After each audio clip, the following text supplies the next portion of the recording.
আসসালামু আলাইকুম দর্শক মণ্ডলী।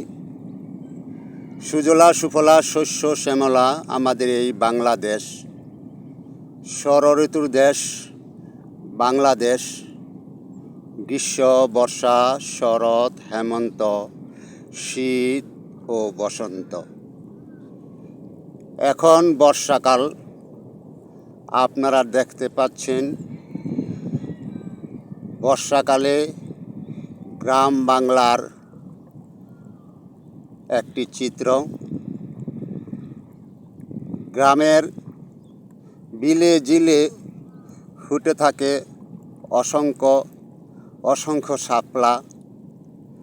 দেখতে পাচ্ছেন অসংখ্য শাপলা মাঠে।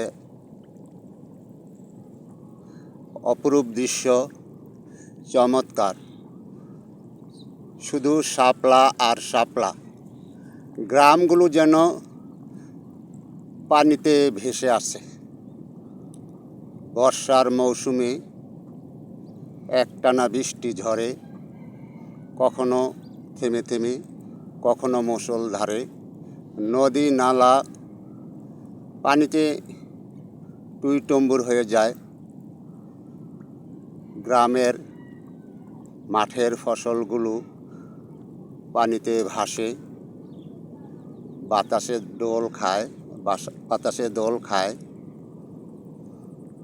দেখতে পাচ্ছেন দূরে এক কৃষক, সে মাঠে কাজ করছে, গবাদি পশুর জন্য ঘাস কেটে নিচ্ছে। আর একজন কৃষক নৌকা নিয়ে এগিয়ে আসছেন, তার নৌকাতে ঘাস, গবাদি পশুর জন্য ঘাস কেটে নিয়ে এসেছেন। সুন্দর চমৎকার দৃশ্য। গ্রাম বাংলার বর্ষাকালে মাঠের চিত্র।